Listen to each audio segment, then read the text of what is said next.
Bonjour, je suis le frère Hervé Zé. Côté santé, par la grâce de Dieu, je vais très bien.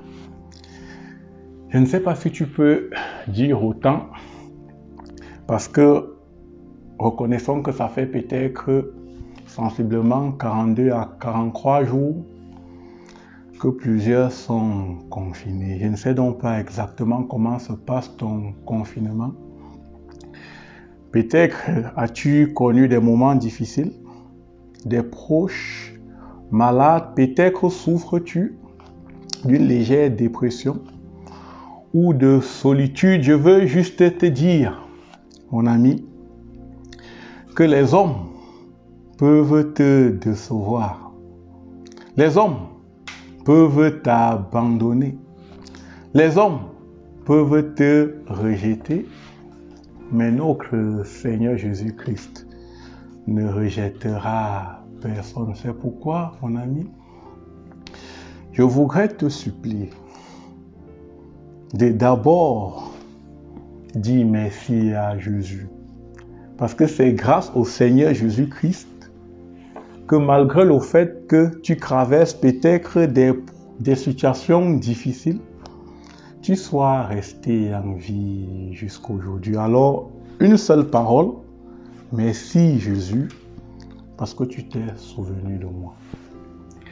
J'ai eu le privilège et l'honneur depuis quelques semaines de partager avec vous déjà 4 chapitres d'un livre que j'ai lu et qui m'a vraiment interpellé. Le livre Le chemin de la vie. Ce livre a été écrit par un professeur agrégé en chimie organique, serviteur de notre Seigneur Jésus-Christ, le professeur Zacharias Stanley-Fumu.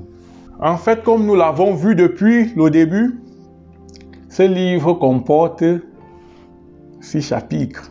Nous avons déjà vu le premier, le deuxième, le troisième, le quatrième. Aujourd'hui, par la grâce de notre Seigneur Jésus-Christ, j'espère être pour toi, mon ami, ton humble serviteur, et peut-être à la fin de ce confinement, je deviendrai peut-être ton ami. Si je te pose une question très simple, celle de savoir quel est l'ennemi public numéro 1 en ce moment, tu ne diras pas le terrorisme, tu ne diras pas le grand banditisme, tu ne parleras pas de la drogue, tu ne parleras pas de la délinquance, tu répondras à coup sûr le coronavirus. Et tu auras raison. L'adversaire, le destructeur, l'exterminateur, le foudroyeur, l'engloutisseur est bel et bien le coronavirus. Un véritable tsunami sanitaire qui a déployé une vague meurtrière et qui s'est emparée de beaucoup de vies. En France, nous avons dépassé le taux de 24 000 décès. Voyez-vous, 24 000 personnes qui ont reçu toutes un seul et même visiteur, qui est la mort. La mort est non seulement présente, elle est aussi vivante. Et parce qu'elle est vivante, elle cherche de quoi se nourrir. La mort est vivante. Et chaque fois qu'elle voit un homme, elle languit et espère ravager la vie de cet homme. La mort n'a besoin que d'une seule chose, la vie. La mort ne désire qu'une seule chose, la vie. La mort n'a besoin que d'une seule chose, la vie. En fait, Chaque homme est une proie pour la mort. La mort rêve d'emporter, d'endeuiller chaque homme. Et la mort est très gloutonne. La mort a comme un estomac qui ne se rassasie pas. Ce n'est pas parce qu'elle engloutit 1 million de personnes aujourd'hui que demain elle sera au repos. Ce n'est pas parce qu'elle engloutit 10 millions de personnes en un jour qu'elle va marquer une pause. La mort continue d'avancer, de saccager, de ravager, d'emporter. La mort a en elle un GPS naturel. Peu importe dans les villages où l'on se trouve, elle se présente dans les grandes métropoles, en Chine, en Inde, au Japon, en Indonésie, au Maroc, en Égypte, en Tunisie, à Madagascar. Elle apparaît parfois par surprise, elle ravage et emporte. Lorsque la mort se présente, peu importe que la maison d'un homme soit fermée ou ouverte, elle a un passe-partout. C'est ainsi qu'elle dicte sa loi. C'est ainsi qu'elle emporte plusieurs, car la mort se présente uniquement pour donner à chaque homme un message. Oui, la mort vient rappeler à chaque homme qu'il est une fumée qui paraît pour très de temps et qui disparaît. Chaque homme est une fumée qui paraît pour très peu de temps et après elle disparaîtra. Et lorsque la mort s'est emportée d'un homme, avec le temps, ça sera comme si cet homme n'a jamais existé. N'a jamais existé. N'a jamais existé. Je vais te poser une question, mon ami. As-tu déjà vu la tombe du grand-père de ton grand-père? As-tu déjà vu, mon ami, la tombe du grand-père de ton grand-père? Parce que plus le temps passe, on terrasse même les cimetières de telle sorte que chez nous en Afrique, tu ne verras jamais la tombe de quelqu'un qui est né vers les années 1700, 1800. Pourtant, les gens existaient en cette période-là.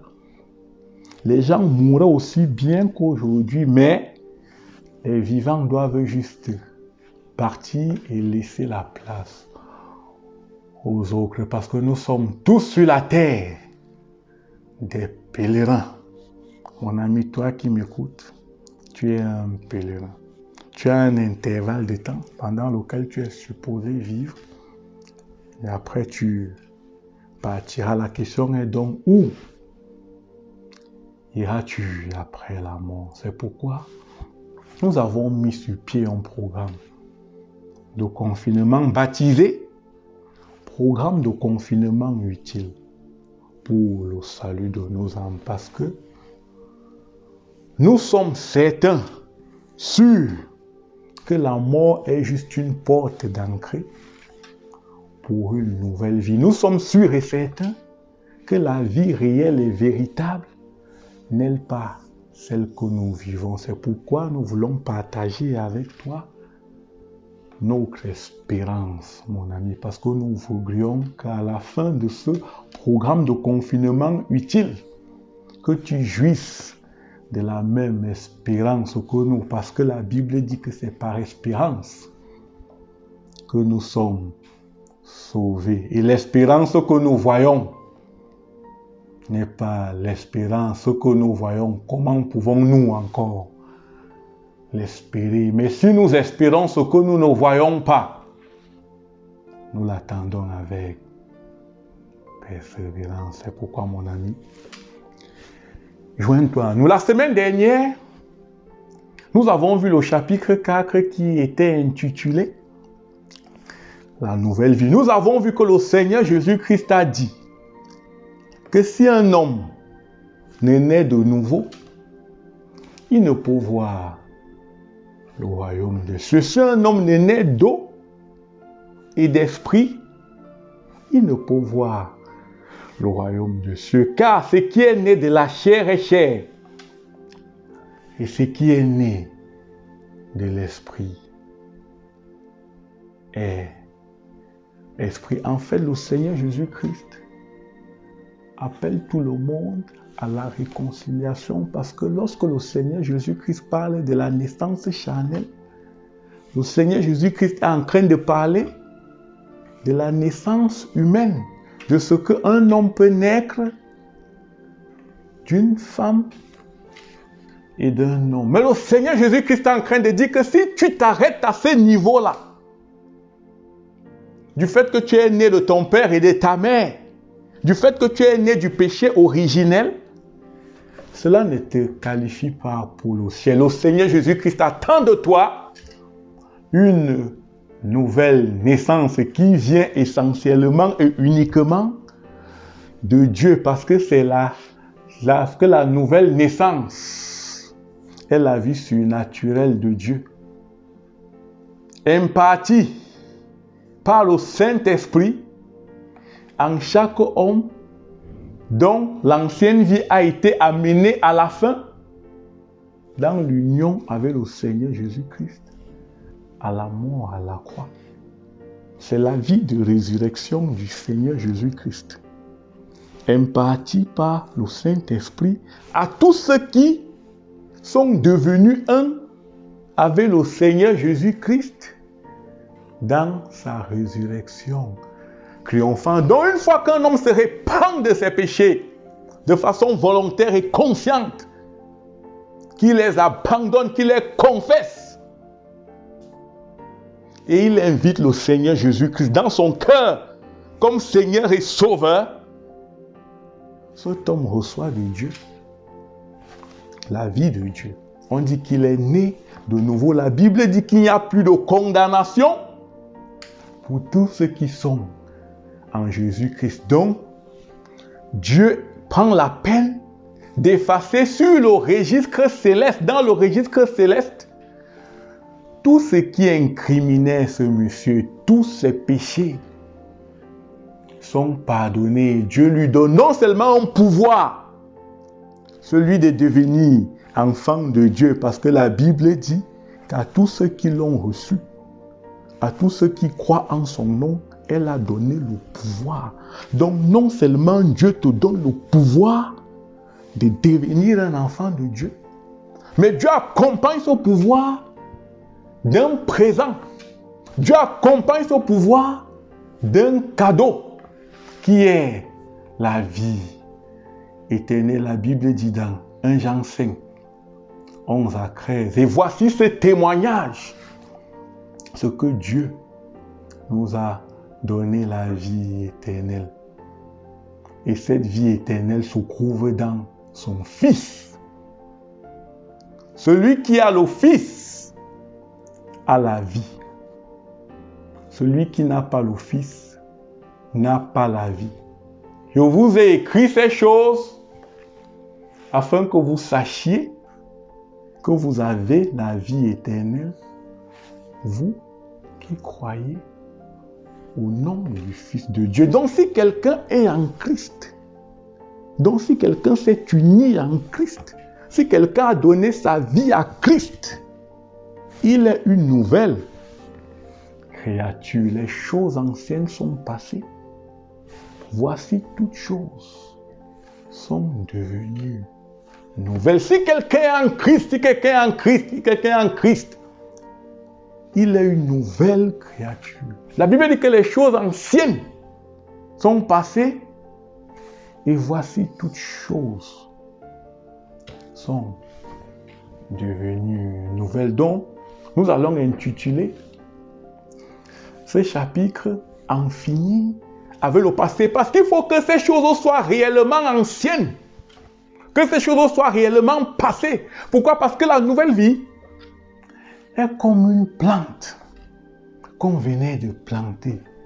Oui, la nouvelle vie est comme une jeune plante fragile. Elle a besoin d'être entretenue. Elle a besoin d'être dans une bonne terre.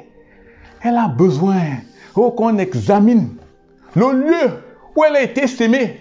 Elle a besoin qu'on désherbe tout autour. Elle a besoin qu'on prenne soin d'elle. Qu'on l'arrose. Qu'on l'arrose. Qu'on l'arrose. C'est pourquoi c'est important d'en finir avec le passé. Et pour bien en finir avec le passé, il faut coopérer avec le Seigneur Jésus-Christ. Parce qu'il ne faudrait pas que des choses environnantes, envoisinantes, viennent faire du mal à cette jeune plante. Parce que lors de la conversion d'un homme, cet homme a reçu quelque chose qui venait du ciel. Un dépôt. Quelque chose que Dieu plante lui-même. Et le souhait de Dieu est que cette jeune plante grandisse, qu'elle développe des racines, qu'elle parvienne à la maturité et qu'elle porte du fruit. C'est pour cela que nous devons nous rassurer que cette plante suive vraiment le processus de croissance spirituelle normal. Donc, toi qui m'écoutes, j'espère que tu as déjà donné ta vie à Jésus parce que ce que nous allons voir aujourd'hui, en fait, c'est un peu les premiers pas de la vie chrétienne. Donc, si tu n'as pas donné ta vie à Jésus, il se peut que tu sois un peu en déphasage, mais ce n'est pas grave. Nous verrons comment rattraper cela à la fin de l'exposé. Donc, avant qu'un homme ne rencontre le Seigneur Jésus-Christ, cet homme a eu à collaborer avec Satan. Parce que nous avons le surnaturel qui a deux dimensions. Nous avons une dimension surnaturelle qui se rapporte à Dieu et une autre dimension surnaturelle qui se rapporte à Satan. Très souvent, lorsque les gens ne connaissent pas le Seigneur Jésus-Christ, lorsque les gens n'ont jamais fait de rencontre avec le Seigneur Jésus-Christ, ils vivent dans l'hérésie. Ils vivent dans l'hérésie. Donc plusieurs, avant de venir à Christ, peut-être que toi qui m'écoutes, tu as donné ta vie à Jésus. Peut-être que tu as pratiqué la magie. Peut-être que tu as pratiqué la sorcellerie. Le fait d'utiliser la puissance occulte pour agir sur des êtres et sur des objets, au moyen peut-être des envoûtements, des charmes, des mauvais sorts. Peut-être as-tu fait le culte des morts. Plusieurs ont fait ça. Plusieurs se sont livrés au culte des morts, le culte des ancêtres. Le fait, chaque fois, si ton père est mort un 10 janvier, chaque 10 janvier de chaque année, tu fais ne serait-ce qu'une messe. Tu appelles ça messe de requiem pour le repos de son âme. Ça, c'est le culte des morts. Prier pour les âmes des morts. C'est le culte des morts. Plusieurs ont fait ça. On prend les corps, on jette à la mort. Ça reste là-bas des semaines. C'est le culte des morts. Lorsqu'on va enterrer quelqu'un, on va dépenser 1 500 000, des sommes énormes. Il est déjà mort. Vous lui rendez quel culte? Il est mort. C'est le culte des morts. Plusieurs ont fait ça. Plusieurs ont fait ça. Plusieurs ont fait ça. Il disait qu'on lui rend un dernier hommage. Les gens meurent de faim à côté d'eux, ils ne voient pas. Mais ils dépensent pour son cercle. Le cercle de quelqu'un coûte 1 million. C'est le culte des morts. C'est le culte des morts. Si tu as fait ça, tu as blessé le cœur de Dieu. Plusieurs se sont livrés à l'horoscope, l'astrologie. Certains étaient Sagittaire, Capricorne, Cancer, Jumeaux, Poisson. Oh, chaque jour, il fallait aller consulter l'horoscope. Le jour qu'on dit risque d'accident, Capricorne, il ne sort pas. Il dit que le dehors est mauvais. Beaucoup vivaient par ces choses-là. Les médiums, l'horoscope. Certains avaient même des talismans. Certains, avant de venir au Seigneur Jésus-Christ, avaient une espèce de protection qu'ils avaient reçue des marabouts, des talismans, des chaînes, des gourmettes, des bagues. Beaucoup ont fait ça. Beaucoup ont fait ça. Beaucoup ont fait ça. Certains avaient même des charmes. Il y en a qui ont des charmes pour attirer les femmes. C'est une espèce d'huile. D'autres, c'est même les poudres. Il frotte ça sur ses mains. Mon ami. Il vient, il salue la plus belle fille du quartier. Elle court derrière lui chaque jour maintenant. Les gens du quartier même sont étonnés que, mais qu'est-ce qu'elle voit derrière le gars-ci? Oh, le gars utilisait son charme. Plusieurs ont ce genre de choses. Plusieurs ont ce genre de choses. Ce sont des choses réelles. Des choses qui existent. Il y en a qui ont même pris des comprimés pour être intelligents. Il y en a qui ont pris des comprimés pour être intelligents. Il y en a qui ont même fait de la magie pour réussir. Dans le monde du sport, dans le monde de la musique. Oui, plusieurs, chacun sait là où il a mis la main. Chacun sait dans son cœur qui était son Dieu auparavant. Certains ont passé tout leur temps à aller voir les marabouts. Oui, mon mari ne m'aime plus. Le marabout te donne une poudre, va mettre ça dans sa nourriture. Tu vas voir, le gars va recommencer à courir derrière toi. Beaucoup font ce genre de choses. Il y en a des femmes qui ont même des calebasses. Le marabout dit amène ses cheveux, amène ses ongles. Le gars là va t'aimer. Même ici en France, parfois dans les boîtes aux lettres, il y en a qui te jettent des bouts de papier, retour de lettres chers. Même pour avoir tes papiers, même pour des concours, il y en a des médiums, des marabouts qui proposent leur service aux hommes. Et parce que plusieurs hommes sont dans des situations précaires, certains sont dans l'adversité, ils se retrouvent dans ces choses-là, ils dépensent des sommes énormes.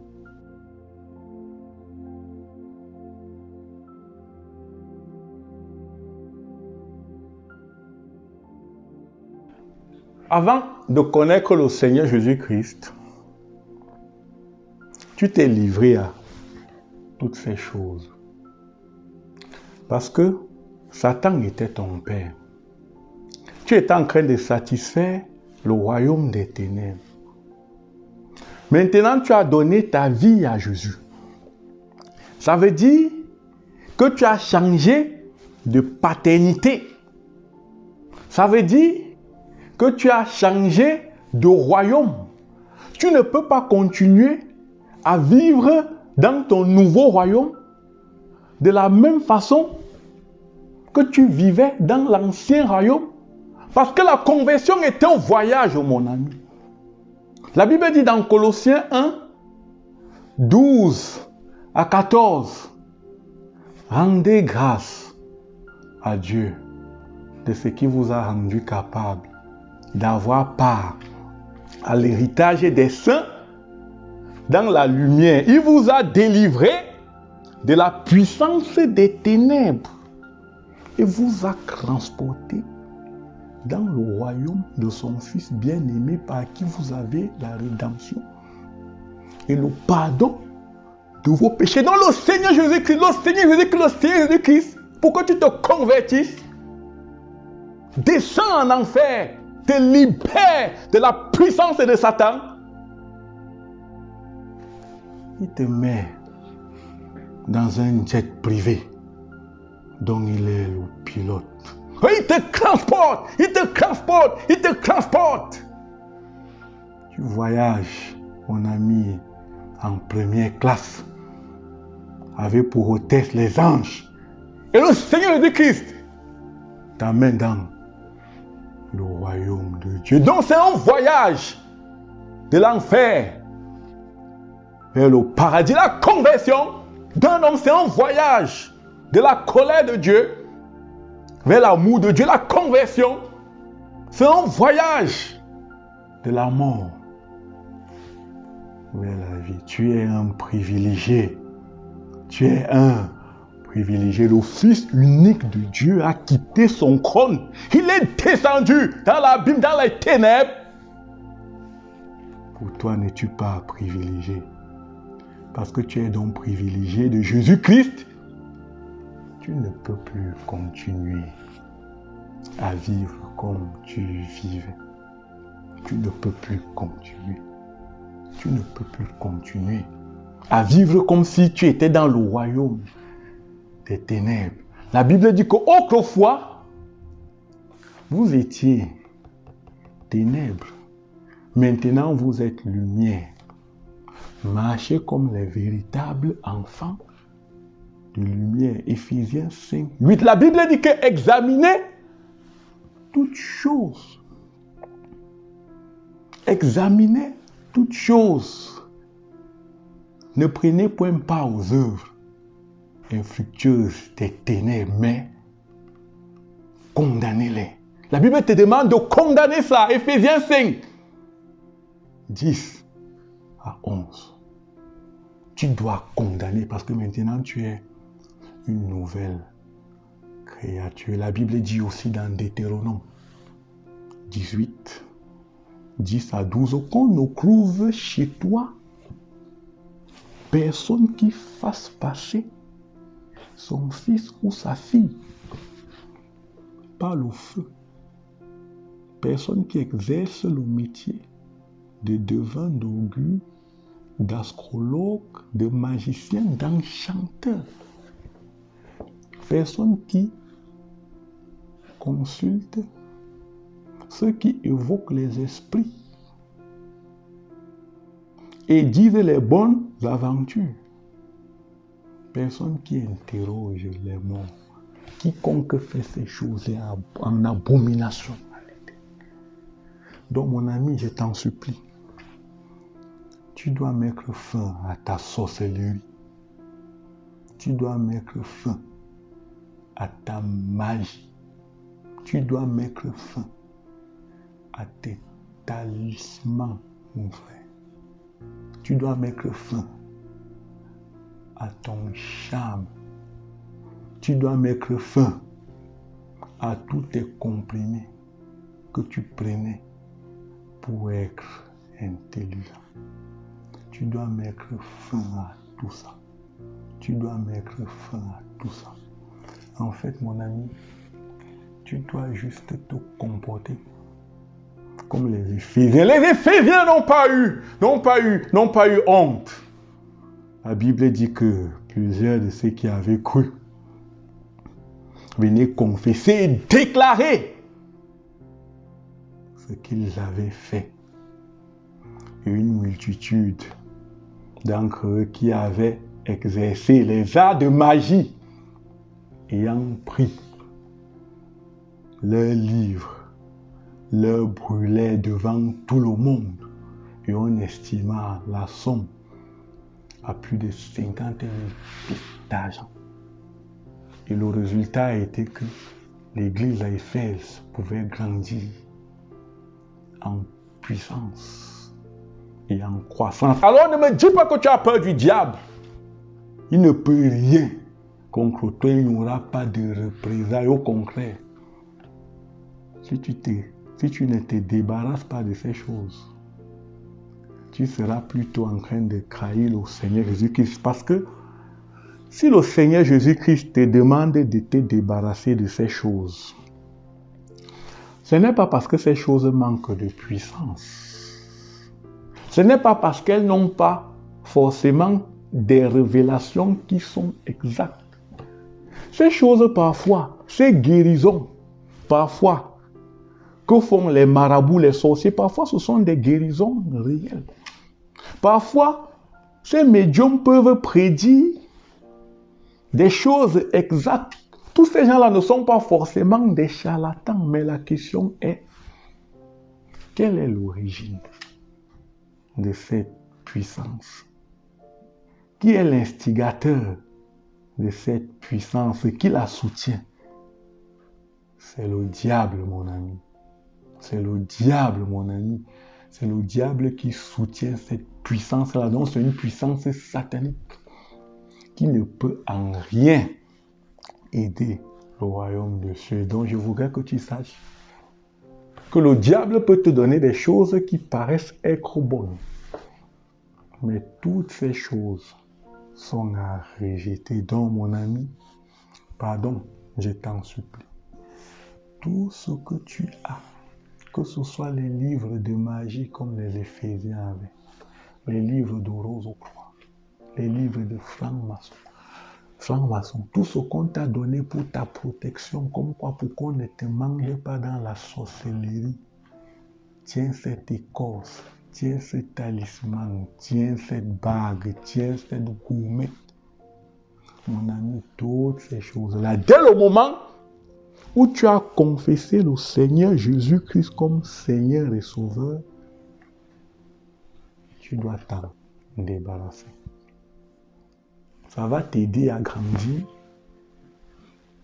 spirituellement. Un autre domaine qui empêche aux gens d'expérimenter la pleine puissance de ce que Dieu a pour eux après leur conversion, après leur union avec le Seigneur Jésus-Christ, c'est l'idolâtrie. C'est l'idolâtrie. Vous allez voir les gens qui disaient qu'ils ont cru, ça fait 10 ans, 15 ans. Ils sont restés au même niveau. Des nains spirituels. La puissance transformatrice du Saint-Esprit n'a pas opéré la véritable circoncision du cœur parce que beaucoup ne se sont pas séparés de leurs idoles. En fait, avant de rencontrer le Seigneur Jésus-Christ, ça je prends la première dimension de l'idolâtrie.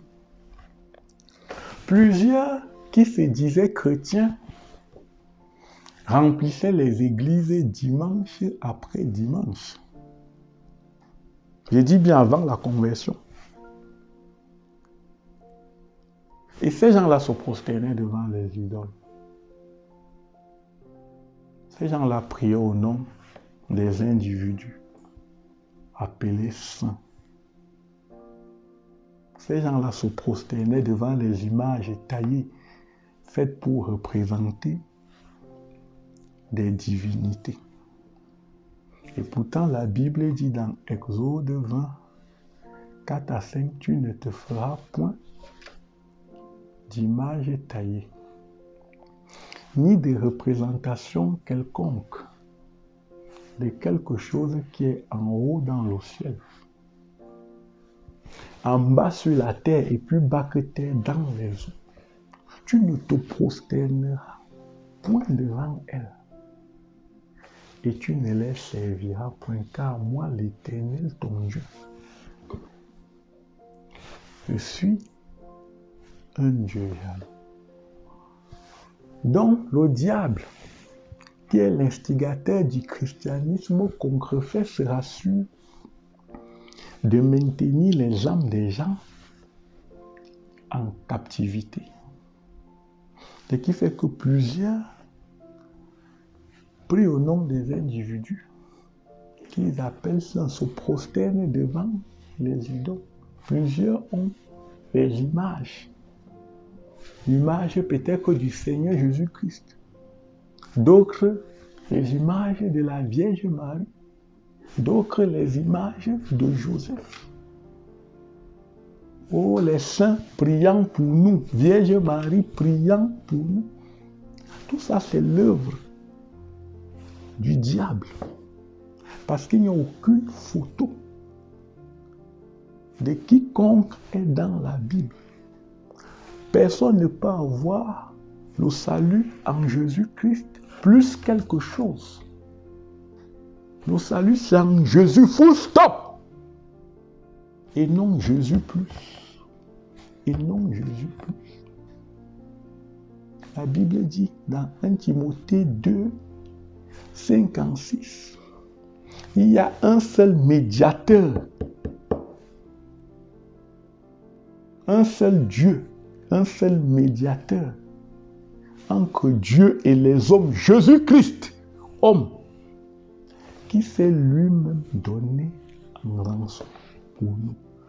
Tel est le témoignage rendu en son temps. Tu ne peux pas avoir le salut en Jésus et en Marie. Plusieurs disent la Vierge Marie. Permets-moi de te dire une vérité. Est-ce que cette femme est restée vierge? Si tu prends ta Bible, ce n'est pas moi qui dis, c'est la Bible qui dit. Tu regardes dans Matthieu 13, 55 à 56. La Bible dit, n'est-ce pas là le fils du charpentier? Marie n'est-elle pas sa mère? Jacques, Joseph, Simon, Jude, ne sont-ils pas ses frères? Ses sœurs ne sont-elles pas avec nous? Donc si tu connais calculer de 1 à 6, Jacques, Joseph, Simon, Jude, ça fait 4 frères que Jésus avait. Et maintenant, lorsqu'on dit ses sœurs, je prends le minimum, comme ils ont dit, j'ajoute 2 sœurs. Donc on est supposé croire qu'en dehors de Jésus, Marie a eu 6 autres enfants. Donc, comment peut-il dire encore que c'est une vierge? Et si tu veux que je pousse le bouchon plus loin, Marie a travaillé et elle s'est battue elle-même pour être sauvée. Si tu prends ta Bible dans Actes des Apôtres, au chapitre 1, au verset 14, après que Jésus ait demandé aux disciples d'aller à Jérusalem à la chambre haute pour attendre le Consolateur, le Saint-Esprit, la Bible dit dans Acte 1, 14, tous d'un commun accord persévéraient dans la prière avec les femmes, avec Marie, mère de Jésus, et les frères de Jésus. Marie même est allée pour attendre le Saint-Esprit. On n'a pas dit que non. Simon-Pierre n'a pas dit que Marie, tu n'as pas besoin d'être avec nous. Toi, tu es la mère de Jésus. Tu fais quoi là? Tu es déjà qualifié pour le ciel. 0 faute. Il n'y a pas de favoritisme. Dieu ne fait pas de favoritisme. Donc, dans cette chambre haute, il y avait Marie, il y avait les frères de Jésus. Si tu regardes la Bible dans Jean chapitre 7, ces frères de Jésus qui se retrouvaient dans cette chambre haute, ils étaient incrédules dans Jean chapitre 7. Ils ont même persécuté Jésus. Avant que Jésus ne parte à la fête des tabernacles, mais après que Jésus-Christ soit mort et que Jésus-Christ ait été ressuscité et qu'il a apparu à Jacques, d'après 1 Corinthiens chapitre 15, Jacques va se retrouver dans la chambre haute, de telle sorte qu'il y en a même, ceux qui ne connaissent pas la Bible, pensent que le Jacques qui écrit l'épître de Jacques, c'est Jacques Zébédée. Ce n'est pas Jacques Zébédée, le frère de Jean. Celui-là, Hérode le tue.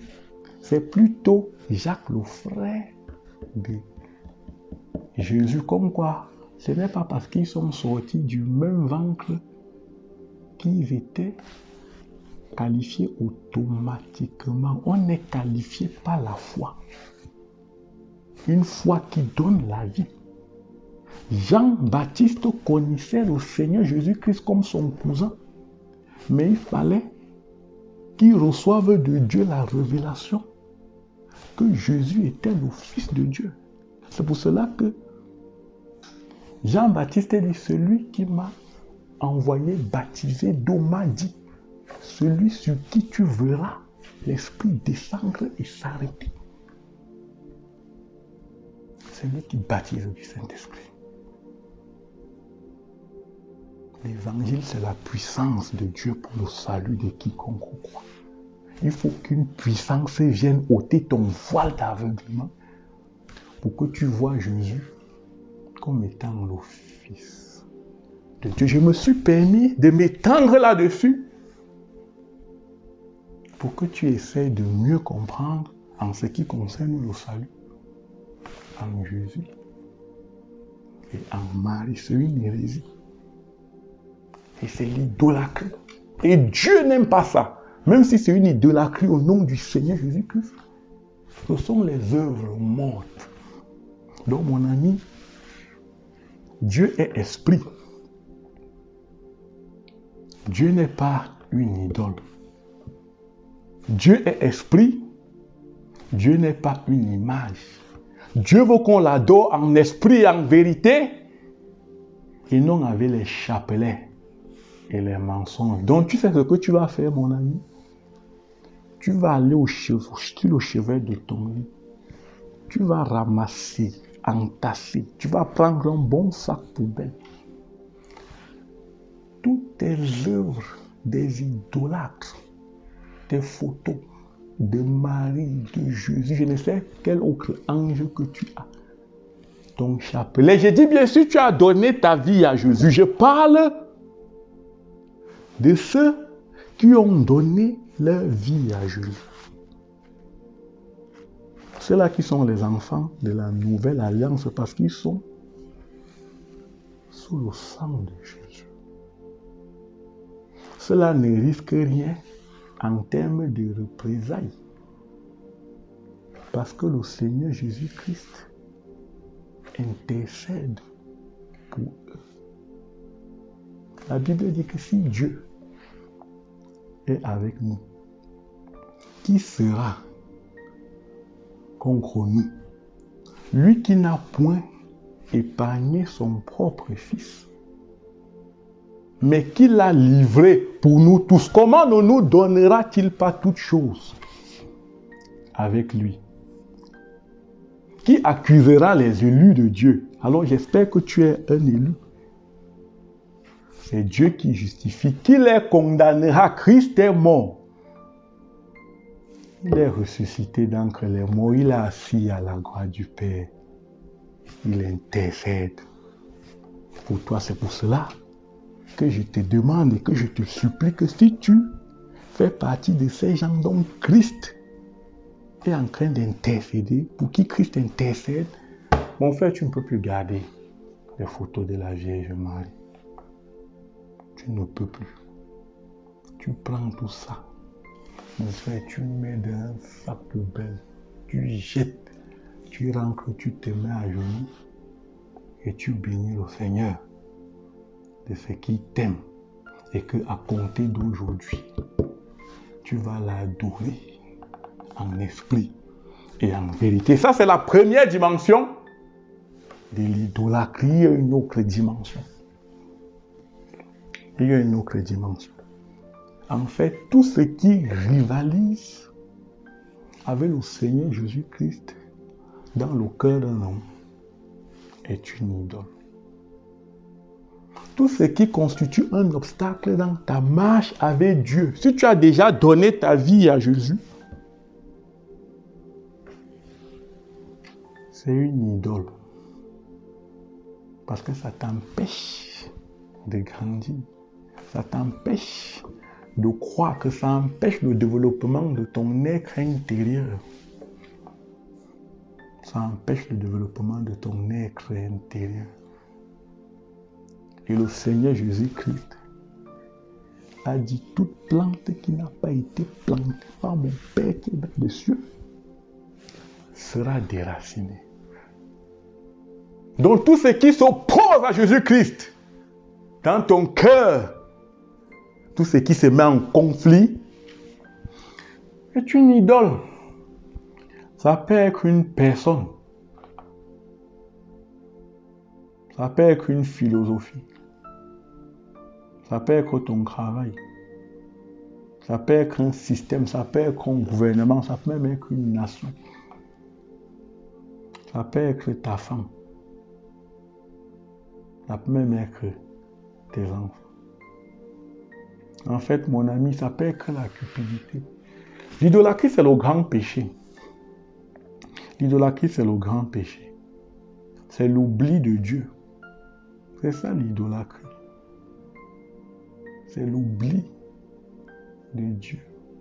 Vous voyez, plusieurs des idoles sont des choses légitimes.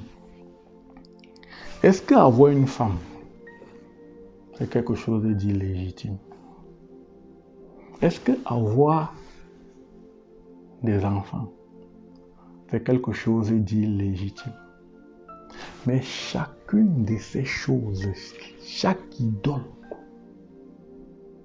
mine le cœur et ça étouffe l'amour que le croyant a pour Dieu. C'est pour cela qu'il faut s'en débarrasser. Il faut ôter ça. Le Seigneur Jésus-Christ a demandé de déraciner. Parce que ça n'a pas été planté par lui. Il faut déraciner. Tout ce qui constitue un obstacle dans ta marche avec Dieu est une idole. Le cœur froid vis-à-vis de Dieu est une idole. Un manque de zèle et d'ambition spirituelle est une idole. Une vie de prière insuffisante est une idole. Un manque de désir de lire la Bible de façon régulière est une idole. La peur de l'opinion publique, le qu'en dira-t-on, c'est une idole. Un esprit de compromission est une idole. Le refus d'investir dans la banque du ciel est une idole. L'orgueil est une idole. Le désir d'être mis en avant est une idole. L'amour de soi est une idole. L'élévation de soi est une idole. La glorification de soi est une idole. Le mensonge est une idole. L'exagération est une idole. La colère est une idole. Un esprit d'insoumission est une idole. Un esprit jaloux est une idole. Un esprit de dispute est une idole. Un cœur vaniteux, un esprit vaniteux est une idole. Le refus de pardonner, mon ami, c'est une idole. Le refus de restituer quelque chose, c'est une idole. La paresse est une idole. L'amour du confort est une idole. L'amour de l'argent est une idole. L'amour du monde est une idole. Un esprit de critique est une idole. Le fait de se lier d'amitié avec le monde est une idole. Mon ami, le bavardage est une idole. Mon ami, la gloutonnerie est une idole. Le fait de refuser de prier et de gêner mon ami, c'est une idole. Ne pas satisfaire aux exigences de la croix est une idole. Donc toutes ces choses, je n'ai cité que quelques-unes. Mais dans le cœur de plusieurs, il y en a des montagnes. Des montagnes. Des montagnes. Et le Seigneur Jésus-Christ a dit que toute plante qui n'a pas été semée par mon Père doit être déracinée. Donc quand tu as donné ta vie à Jésus, il faudrait que tu saches que tu t'es inscrit à l'école de Jésus, l'école du déracinement des idoles, mon ami. Parce que la Bible dit que heureux ceux qui ont le cœur pur, seuls eux verront Dieu. Tu ne vas pas te présenter devant Dieu avec un cœur, mon frère, rempli de bavardage à gauche, mon frère, un esprit de critique à droite, la gloutonnerie en haut, la paresse. Il faudrait que tu ôtes tout ça Tu ôtes tout ça. Tu ôtes tout ça. Tu ôtes tout ça. Parce que si tu sais que ces choses sont des idoles et que tu ne veux pas les ôter, tu les adores et tu t'es érigé en maître incontesté de ta vie. Ça veut dire que tu désobéis volontairement à Dieu. Donc je t'invite en tant que jeune converti, pour ceux-là qui ont déjà donné leur vie à Jésus-Christ, de déraciner. Si tu n'as pas donné ta vie à Jésus-Christ, ça ne sert à rien de déraciner. Donne ta vie à Jésus d'abord. Donne ta vie à Jésus d'abord. Pour toi, c'est que le Seigneur Jésus-Christ a dit que si un homme naît de nouveau, il ne peut voir le royaume des cieux. Si tu te mets à déraciner les idoles, n'ayant pas donné ta vie à Jésus, c'est comme si on te demandait de faire le travail de l'esprit au travers de la chair. C'est typiquement impossible. C'est typiquement impossible. Un cœur charnel ne peut pas être purifié. C'est l'œuvre de Jésus-Christ à la croix qui purifie nos cœurs. C'est l'œuvre de Jésus-Christ à la croix qui donne à l'homme la possibilité de pouvoir accomplir la loi de Dieu au travers de l'Esprit de Dieu. C'est pourquoi nous t'invitons, toi qui nous écoutes, qui n'a pas encore donné sa vie à Jésus, à d'abord passer le test de la repentance envers Dieu et de la foi en Jésus-Christ, naître de nouveau et se mettre à faire le même travail du déracinement des idoles. Donc ça, c'était la deuxième dimension de l'idolâtrie. Une autre chose qui constitue un blocage dans la croissance du croyant, dans le développement de son homme intérieur, qui empêche le croyant d'ancrer dans son appel, parce que Dieu ne sauve pas quelqu'un uniquement pour le sauver. Dieu sauve quelqu'un parce que Dieu a en vue un travail. Dieu a pour chaque croyant un tabernacle céleste dont Dieu veut que chacun des nés de Dieu accomplisse ce pourquoi ils ont été sauvés. La Bible dit que, ayant été créés en Jésus-Christ pour les bonnes œuvres que Dieu a préparées d'avant, donc avant que tu ne naisses, avant que tu ne sois formé dans le ventre de ta mère, Dieu t'avait déjà prédestiné à quelque chose. Mais il faudrait que tu passes par la rencontre avec lui. Il faut que tu passes par la rencontre. Une fois que tu passes par la rencontre, tu as maintenant une communion. Une communion est établie. Et maintenant, avec le temps, plus tu vas grandir de l'intérieur, plus tu pourras faire ce pourquoi il t'a sauvé. Donc, si tu es né de nouveau, je me dis qu'avant de rencontrer Jésus, tu étais peut-être une jeune fille très belle. Tu étais peut-être un garçon très beau, du style qu'on appelle les beaux gosses. Donc tu as dû faire beaucoup de choses avec le sexe opposé ou peut-être avec le même sexe qui n'ont pas plu à Dieu, ces choses-là. Peut-être as-tu pratiqué la masturbation avant de donner ta vie à Jésus-Christ. La masturbation est une excitation personnelle pouvant aboutir à un orgasme sexuel. Et ceci sans partenaire. Peut-être as-tu pratiqué la fornication, relation sexuelle entre deux personnes dont aucune n'est mariée. Peut-être l'adultère, relation sexuelle entre deux personnes dont au moins une ou même les deux sont mariées. Peut-être as-tu pratiqué l'homosexualité.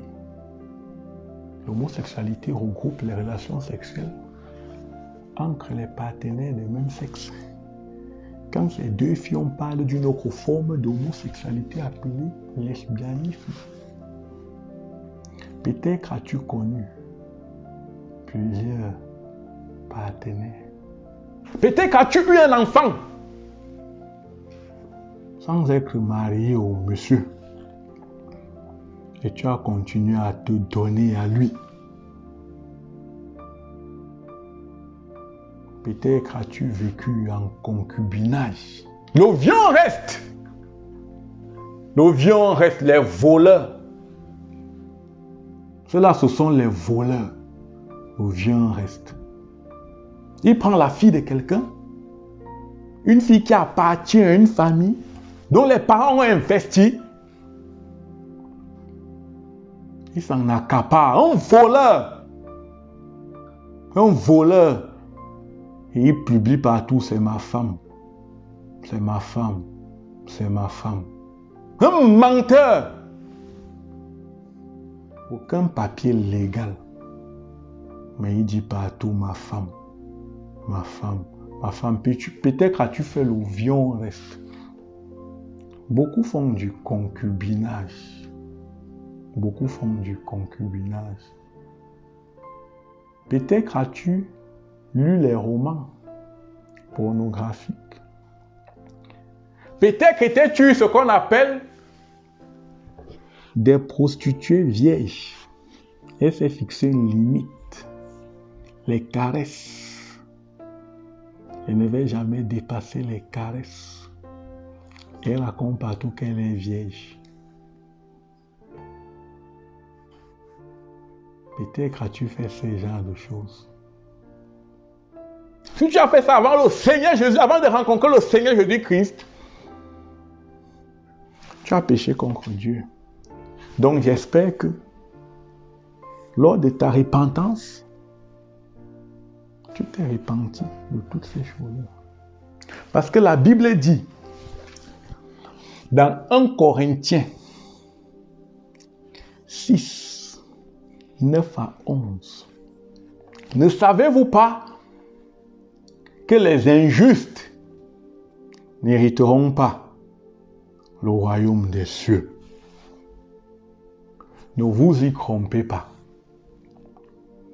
Ni les impudiques, ni les idolâtres, ni les adultères, ni les efféminés, ni les homosexuels, ni les voleurs, ni les cupides, ni les ivrognes, ni les outrageux, ni les ravisseurs n'hériteront au royaume de Dieu. Et c'est là ce que vous étiez. Parce que lorsque tu te répands sincèrement envers Dieu, Dieu te pardonne. Quelques-uns d'entre vous, vous avez été lavés. Dieu t'a lavé. Vous avez été sanctifiés.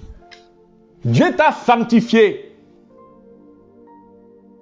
Vous avez été justifiés au nom de Jésus par l'Esprit de Dieu. Donc tu ne peux pas dire que tu as donné ta vie à Jésus. Et tu te déshabilles devant un homme n'étant pas marié. Tu as déjà été lavé. Tu as déjà été sanctifié. Tu as déjà été justifié. Au nom de Jésus. Tu ne peux plus continuer cette vie. Cette vie de débauche, cette vie de débauche. Parce que Dieu a créé le rapport sexuel entre un homme et une femme dans un seul cadre. Celui du mariage. Celui du mariage. Adam et Ève étaient mariés. Tout rapport sexuel en dehors de ce cadre-là est une abomination aux yeux de Dieu. Donc chaque fois qu'un homme a un rapport sexuel n'étant pas marié, il est juste en train de dire à Dieu que Seigneur, tu as eu une vision courte. Tu as eu une vision courte. Parce que toi, tu vois qu'on peut seulement avoir cette chose-ci. Dans le mariage, c'est faux. Regarde, je ne suis pas marié, mais regarde. Seigneur, tu n'as pas prévu que les temps devaient évoluer. Seigneur, nous sommes les nouvelles générations.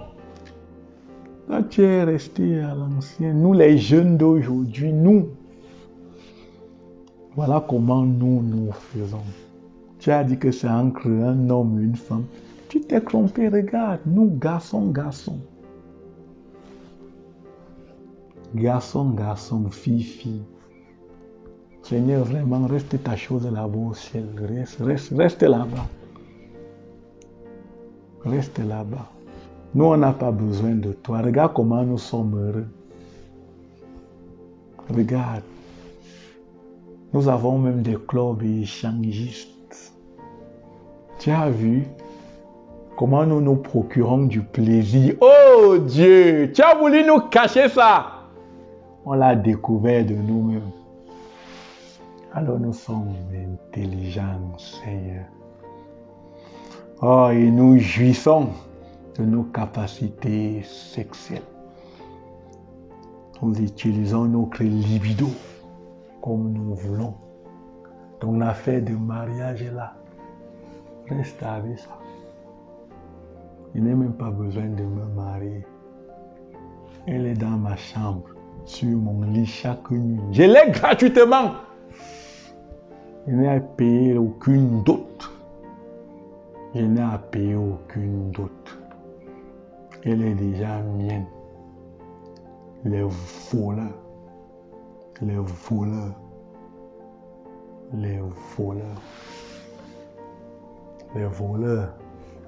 La Bible dit,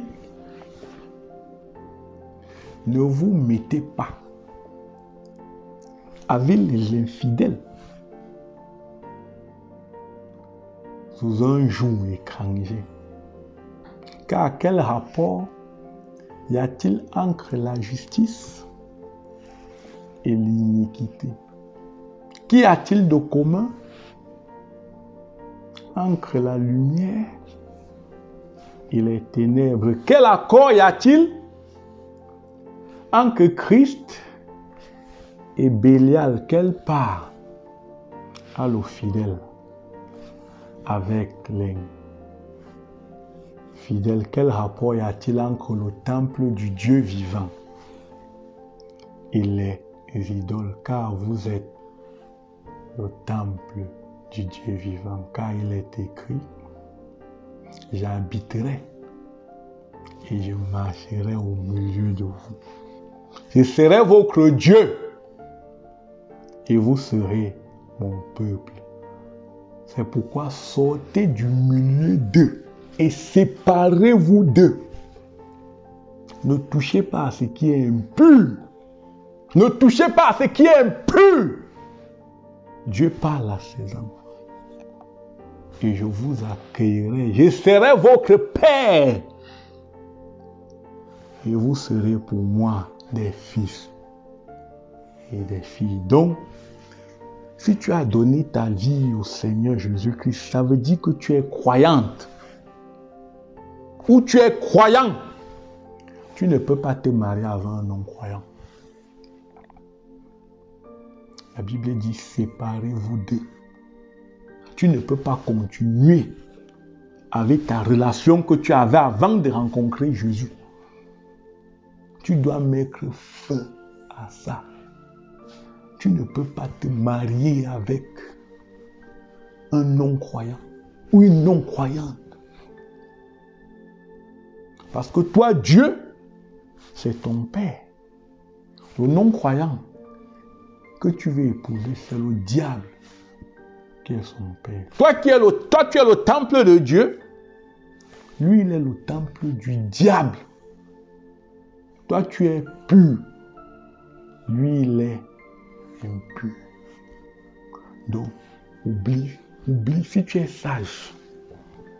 Si tu es sage, oublie dans ta pensée qu'il peut arriver que tu te maries à un ou à une non-croyante. Et ça, c'est pour ton bien. Parce que si toi, tu es une fille, tu te maries à un non-croyant, donc le diable, c'est son père et le diable sera ton beau-père. Tu vas recevoir ton beau-père chez toi, le diable. Il va souvent venir vous rendre visite. Parce que tu vis avec son fils. Oh, Dieu et le diable, le divorce éternel. Le divorce a été éternel. Donc tu dois te séparer. Tu dois te séparer. Tu dois te séparer. Parfois, quand le diable va voir que tu as donné ta vie à Jésus et que tu étais dans une relation amoureuse, tu décides de mettre fin, le diable va commencer à projeter les choses dans ta pensée.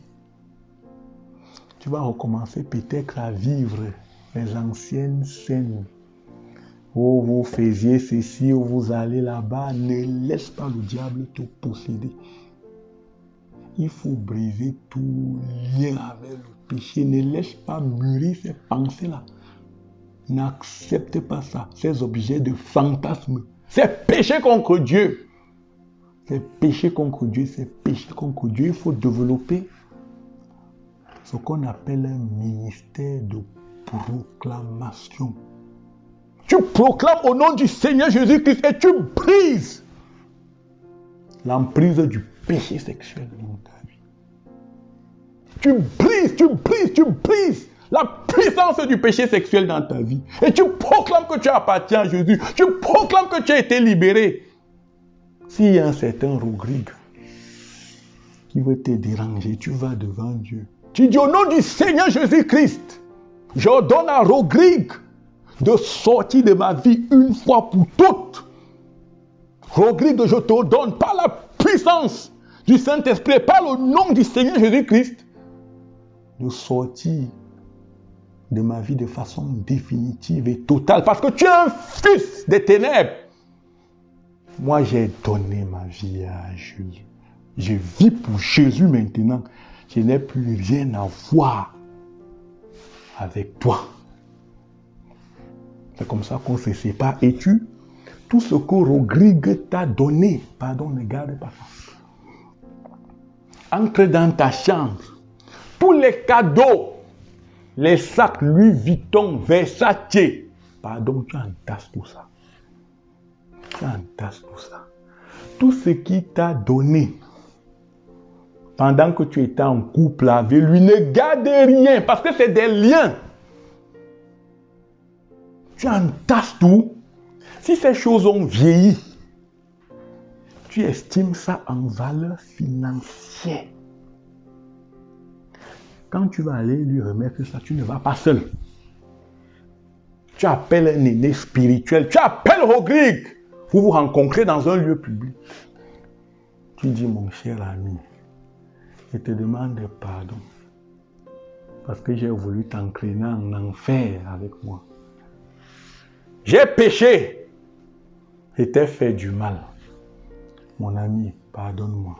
Tout ce qu'on avait fait dans les ténèbres là, dans la chambre là, c'était contre Dieu. Mon cher Rodrigue, moi je me suis repenti. Tiens, je ne veux plus rien avoir avec toi. Tu n'es pas là pour lui prêcher l'évangile. Tu lui dis juste que voici ce qui s'est passé. Voilà pourquoi je ne veux plus rien avoir avec toi, mon ami. Pardon, continue ton chemin. Tu lui demandes pardon. Tu es en train de restituer.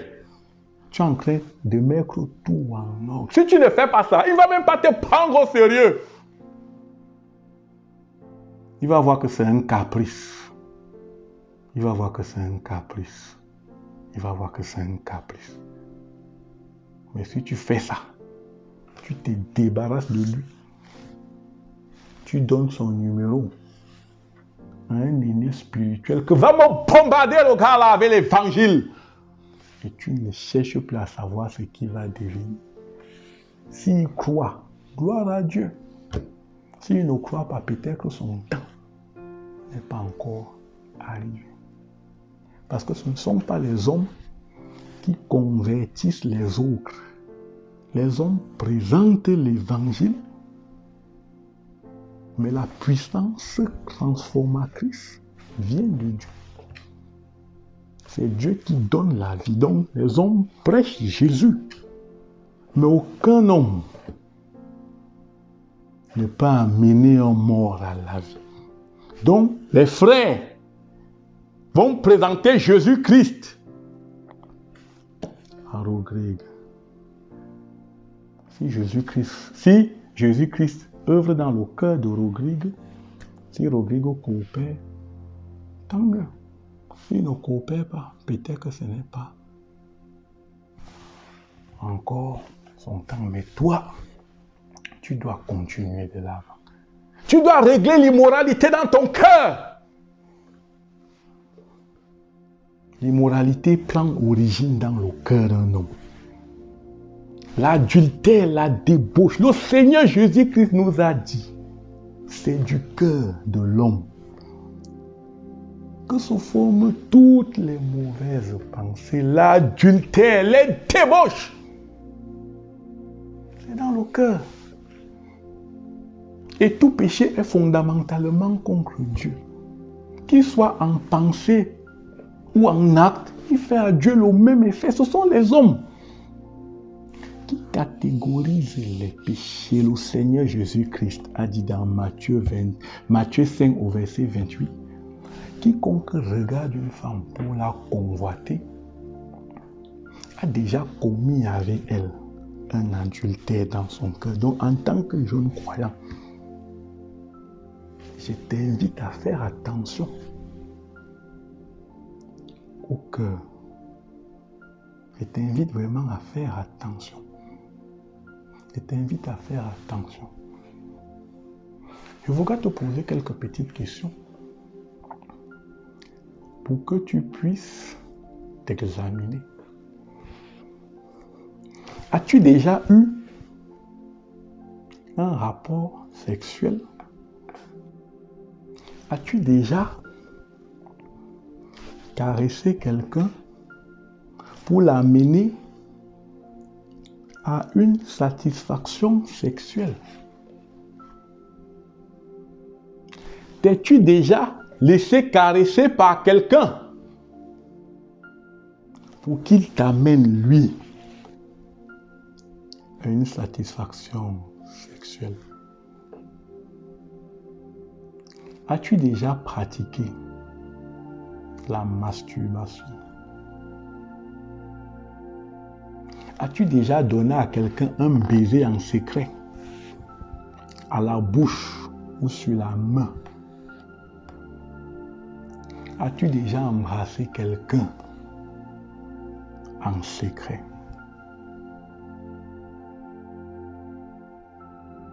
As-tu déjà serré quelqu'un fort dans tes bras? Tu sais bien, sœur. En secret. As-tu déjà écrit à quelqu'un une lettre d'amour en secret? As-tu déjà reçu de quelqu'un une lettre d'amour en secret?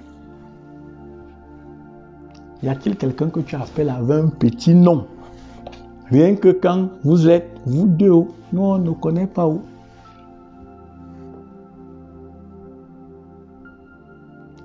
Est-ce que tu rends visite à quelqu'un en secret? Personne ne sait quand tu pars là-bas où. Est-ce qu'il y a quelqu'un qui te rend visite en secret? Est-ce que tu lis des histoires immorales? Est-ce que tu vois les films immoraux? Est-ce que tu regardes les images avec des gens qui sont dénudés? Est-ce qu'il t'est déjà arrivé, ça c'est beaucoup plus les jeunes garçons qui font ça, de regarder les parties privées de quelqu'un dans ces moments d'inattention? Est-ce que tu l'as déjà fait? As-tu déjà pratiqué les rapports sexuels en pensée? As-tu déjà pratiqué les rapports sexuels en pensée? As-tu déjà chanté un chant immoral? As-tu déjà écouté une chanson immorale? As-tu déjà prononcé des mots immoraux? Tout ça, c'est pour que tu puisses voir ce que c'est que l'adultère. Alors, il faut que tu examines chacune de ces questions. Et tu verras qu'il faut fuir l'idolâtrie. Il faut fuir l'impudicité. Vous voyez, dans la Bible, on demande de fuir l'idolâtrie et de fuir l'impudicité. Il faut fuir, il faut fuir, il faut fuir. Quand tu sais que ton cœur commence à faire un genre vis-à-vis d'une sœur, ne l'approche pas. Mon frère, quand tu entres à l'assemblée, ne pas même pas t'asseoir même rangé que elle. Parce que Dieu voit dans les cœurs. Les frères vont voir que tu es un frère zélé, un frère qui prie beaucoup. Oh, tu fais ça pour qu'une sœur te remarque. Dieu voit dans les cœurs. Dont la débauche, c'est un péché très dangereux. Et tu es appelé à fuir la débauche. La Bible dit que ne savez-vous pas que vos corps sont les membres de Christ? Prendrais-je les membres de Christ pour en faire les membres d'une prostituée? Loin de là, ne savez-vous pas que celui qui s'attache à la prostituée devient une seule chair avec elle? Car il est écrit, ils ne seront plus deux, mais un. De même, celui qui s'attache au Seigneur devient un seul esprit avec le Seigneur. Alors, fuyez la débauche. La Bible dit que fuyez la débauche. Car quelque autre péché qu'un homme peut commettre est hors de son corps. Mais celui qui se livre à la débauche pêche contre son propre corps. Ne savez-vous pas que vos corps sont le temple du Saint-Esprit qui est en vous, que vous avez reçu de Dieu et que vous ne vous appartenez plus à vous-même car vous avez été rachetés à un grand prix. Glorifiez donc Dieu avec tout votre esprit et tout votre corps qui appartient à Dieu. La Bible te demande de fuir l'immoralité. La Bible te demande de veiller sur ton cœur. La Bible te demande de veiller sur ton cœur plus que toute autre chose. Car de lui sortiront les sources de la vie. Alors avant, tu pouvais encore flirter. Tu pouvais encore t'amuser. avec certaines choses parce que tu étais sous le joug du diable. Maintenant, tu as donné ta vie à Jésus. Maintenant, ton corps est le temple du Saint-Esprit. Maintenant, tu vis pour Jésus. Alors, ne souille pas le temple de Dieu que tu es, parce que celui qui détruit le temple de Dieu, Dieu le détruira. Aussi, bon, nous allons finir très rapidement avec une dernière chose qui empêche les gens de rencontrer, de grandir dans leur marche avec Dieu. Je peux appeler ça en finir avec les professions qui n'honorent pas le Seigneur Jésus-Christ. Un enfant de Dieu n'a pas le droit de faire n'importe quel travail. Avant de rencontrer le Seigneur Jésus-Christ, tu travaillais peut-être dans une usine où on fabriquait le tabac, la cigarette. Mon frère, tu étais un vendeur. Tu vendais et tu fumais même. Maintenant, tu as donné ta vie à Jésus. Tu ne peux plus continuer. 1, de fumer. 2, de travailler dans tout ce qui facilite la distribution de la cigarette. Parce qu'à cause de la cigarette, plusieurs vies sont détruites. Quand toi-même, le fumeur, tu prends le paquet de cigarettes, le monde a écrit fumer, tue. Avant, tu ne pouvais pas t'arrêter parce que tu appartenais à Satan. Maintenant, tu as donné ta vie à Jésus. Qu'est-ce que ça veut dire? Ça veut dire que l'œuvre de rédemption de Jésus-Christ est réelle en toi. Ça veut dire que la puissance que la cigarette, cette emprise que la cigarette avait sur toi par la croix de Jésus, cette emprise est brisée. Les chaînes de la cigarette sont tombées, donc maintenant c'est toi. Mon frère, si tu donnes ta vie à Jésus et tu continues de fumer, c'est toi. Tu aimes juste ton péché. Tu aimes juste la cigarette. Pareil pour l'alcool. Un enfant de Dieu ne doit pas continuer à travailler dans des buvettes, dans des bars. Avant, tu travaillais là. Parce que tu n'étais pas croyant. Maintenant, tu as donné ta vie à Jésus. Tu ne peux plus continuer. Tu vas me dire que la Bible condamne l'ivrognerie, que toi, j'ai dit c'est vrai. La Bible condamne l'ivrognerie, mais je veux aussi te dire que personne n'est né ivrogne.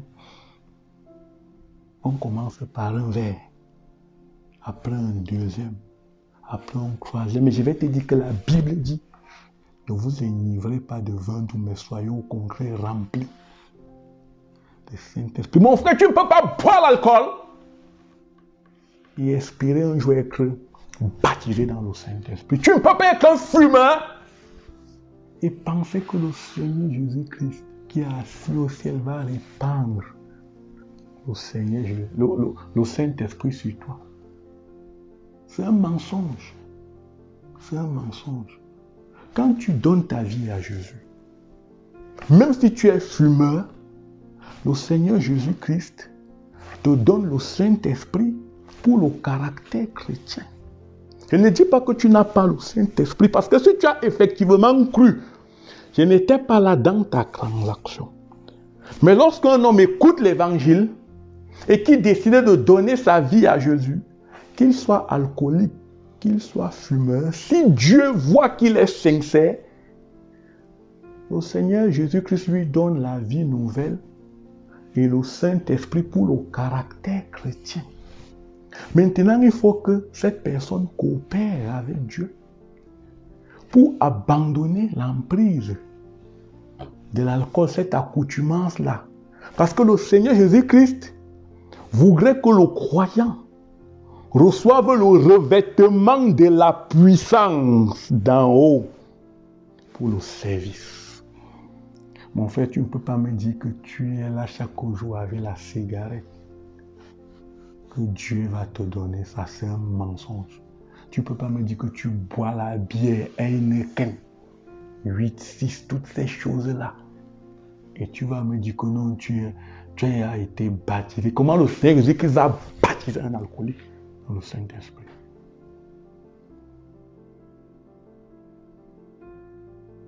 Le Seigneur donne le Saint-Esprit à ceux qui lui obéissent.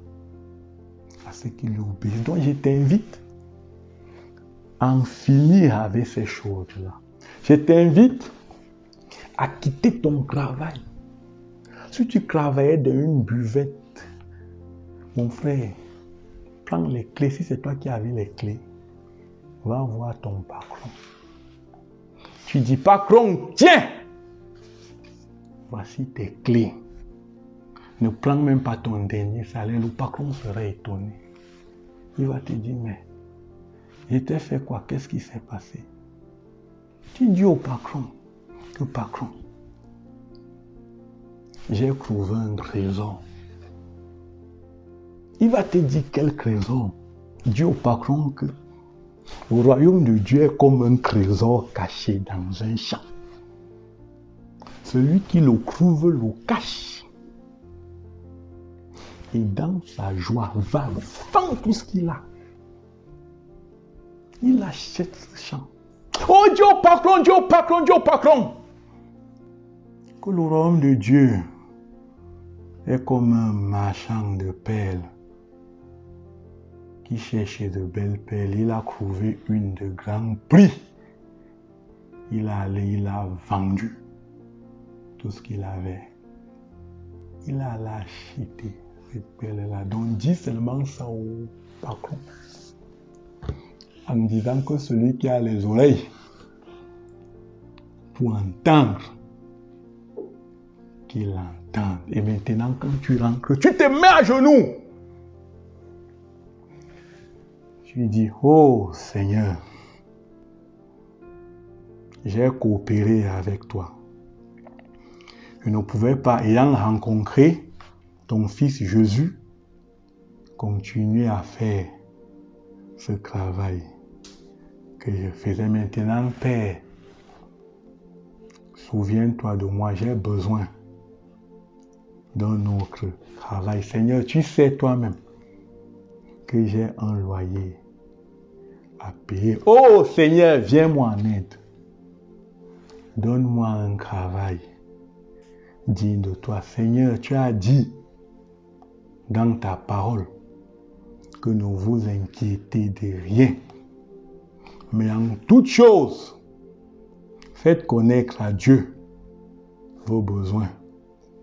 Pas des prières, des supplications et des actions de grâce. Et la paix de Dieu qui surpasse toute intelligence gardera vos pensées et vos cœurs en Jésus-Christ. Oh Seigneur, toi-même tu as dit dans ta parole, demandez et l'on vous donnera. Cherchez et vous trouverez. Frappez et l'on vous ouvrira. Car quiconque demande, reçoit. Qui cherche, trouve. Et on ouvre à celui qui frappe. Lequel de vous donnera-t-il une pierre à son fils s'il lui demandait du pain? Ou lui donnera-t-il un serpent s'il lui demandait un poisson? Si aussi méchant que vous êtes, vous savez donner les bonnes choses à vos enfants, à plus forte raison votre Père qui est dans le ciel donnera-t-il les bonnes choses à ceux qui le lui demanderont. Seigneur, sous la base de ta parole, dès lundi, je rédige un nouveau CV et je me mets en quête d'un nouveau travail, content que, oh, toi, mon Père de gloire, tu béniras mes efforts, parce que tu es un Dieu qui a des projets de paix et de bonheur pour ceux qui l'aiment. Donc, mon ami, ceci étant, nous sommes arrivés au thème de notre chapitre 5. Donc, si tu m'as écouté et que tu as déjà donné ta vie à Jésus, je te prie de juste considérer cet exposé comme un devoir pratique. Je te prie de considérer chacune des questions qui t'ont été posées et à la base de ça, de voir comment ancrer plus profondément dans l'exercice de la repentance. Et si c'est peut-être la première fois que tu m'écoutes, tu viens commencer à nous écouter à partir du chapitre 5. Ce n'est pas grave, il faudrait seulement que Dieu voie dans ton cœur le désir de le connaître en profondeur au travers de ce qui t'a été communiqué. Si ton cœur est sincère, Dieu produira une œuvre nouvelle qui t'amènera à la connaissance par révélation de notre Seigneur Jésus au travers d'une repentance réelle, parce que Dieu parle à l'homme qui veut l'écouter. Je voudrais te dire merci à vous, si vous êtes plusieurs à m'avoir écouté, tout en vous souhaitant de passer les 2 semaines à venir, apparemment ce sont les dernières semaines de confinement, en essayant de faire des choses encore plus utiles, en recherchant la vérité encore de Dieu. Toi qui as cru au travers de ce programme, je t'invite à écouter la prochaine vidéo, si le Seigneur le permettra, qui est l'assurance du salut, parce qu'il y a des gens à qui, lorsqu'on les demande où passeras-tu l'éternité, ils disent qui peut savoir, mais lorsqu'un homme a donné sa vie à Jésus-Christ, l'assurance est une œuvre qui vient du Saint-Esprit. Alors mon ami, que Dieu te bénisse. C'était le frère Hervé Zé, ton humble et fidèle serviteur. À la semaine prochaine, si le Seigneur le permettra, au nom du Seigneur Jésus-Christ. Amen.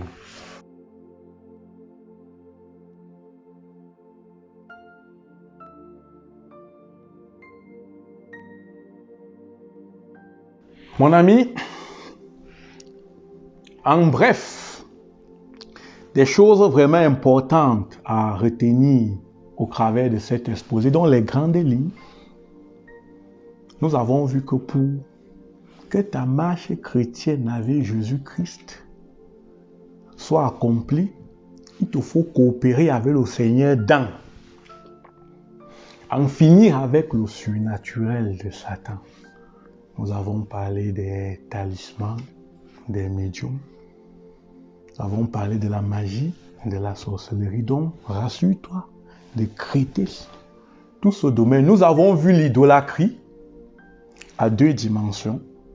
La première dimension que nous avons vue, c'était tout ce qui était statuette, se prosterner devant les images faites pour représenter Dieu. Et la deuxième dimension, c'était tout ce qui constitue un obstacle dans ta marche avec Dieu. Donc on a vu que c'était des idoles. On a vu à ce niveau-là que l'idolâtrie était le grand péché, l'oubli de Dieu, et que beaucoup de choses remplissaient ton cœur. Donc tu dois régler aussi tout ce qui est idole. On a vu en 3e partie qu'il fallait en finir avec le sexe. Tout ce que tu as fait auparavant en ce qui concerne les relations sexuelles devait être traité. Et en dernier, nous avons vu en finir avec des professions ou des boulots qui ne glorifient pas le Seigneur Jésus-Christ. Donc je t'invite à t'asseoir devant Dieu et à essayer de confronter chacun de ces aspects surnaturels de Satan, l'idolâtrie, les rapports sexuels avec tes, je ne sais combien de partenaires, la liste, il ne connaît pas, tu connais. Et après, il faut voir, tu dois en finir avec des professions qui ne glorifient pas au Seigneur Jésus-Christ. Donc, à la fin de cette étude, je peux t'assurer que si tu l'as fait de façon sincère, tu vas juste voir comme si un poids, quelque chose est sorti de toi qui ne glorifiait pas Dieu. Tu vas commencer la vie chrétienne en courant et non en rampant.